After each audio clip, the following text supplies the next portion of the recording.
chapter 4, verse 39. And he arose, now that's Jesus, and he arose and he rebuked the wind and said to the sea, peace, be still. And the wind quieted down. Interesting, powerful text. I've heard sermons preached on peace be still, and the focus has always been God's ability to quiet storms in your life, His ability to step into your situations and say, peace, be still. His ability to step into your financial situation, your health situation, your relationship situation, at work, at home, any situation at all. He's able to step in and say, peace, be still. He can bring peace in the most unlikely of places. And those are powerful messages because they are true. God is able to do that. And as much as we can be fascinated by verse 39, verse 40 comes up and throws us off. Because Jesus then says, why are you so afraid? Why do you have little faith? And then you wonder, where did that come from? The guys nearly died. Their boat was filling up with water, and he asks, why are you so afraid?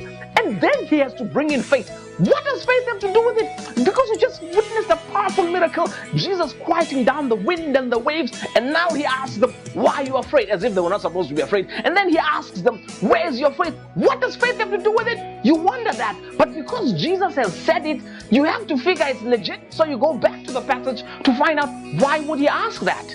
And the answer is in verse 35. Jesus says, let's cross over to the other side.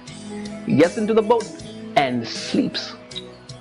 When the wind starts blowing and the waves rise up and the boat is being filled by water, if they had trusted what he said in verse 39, they would not have woken him up, because they would have looked at the waves, they would have looked at the water filling up in the boat and known they're going to get to the other side because Jesus said so. But because they didn't quite trust that, because they didn't believe that, they panicked, they tried to survive, and worst of all, they woke him up. And when he wakes up, he's looking at people who did not trust what he said in verse 35, let's cross over to the other side. And so he steps in with a miracle. Peace, be still.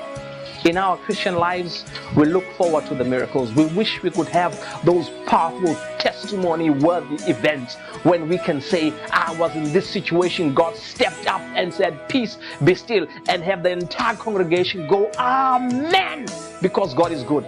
But sometimes it doesn't always happen because it's plan B. Plan A was faith. Plan A was trust that when Jesus says he'll get you to the other side, you'll get there. When you're unable to have that faith, miracles come in to supplement a lack of faith. This is why Jesus can ask, why are you so afraid? Because he knows they should not have been afraid. This is why he asked for their faith, because they should have believed in him to begin with. In your life, doesn't matter what your situation is. It may be financial, health-wise, relationship, work, school. Trust that he'll get you to the other side. Jesus will carry you until he comes. All he needs is for you to trust him. Does it always make sense? No. Does it always look practical to just trust him? No. Does it always feel realistic? No, it doesn't. But that's the same situation the disciples had. They needed to trust him against all odds. To trust that yes, there's a storm, and we know what happens when water fills a boat. But let's trust him anyway. But they didn't.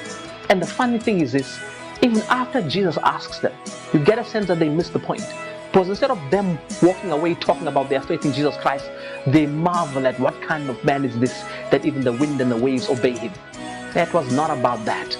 It was not about the wind and the waves obeying him. It was about them trusting Jesus. And today, yes, we may be fascinated by the things Jesus did, the miracles that he can do in people's lives. But the one thing he needs more from you is for you to trust him, for you to have faith in him, for you to know that no matter what happens, he's got your back and he will take you there. If he says, let's cross over to the other side, he'll get to the other side.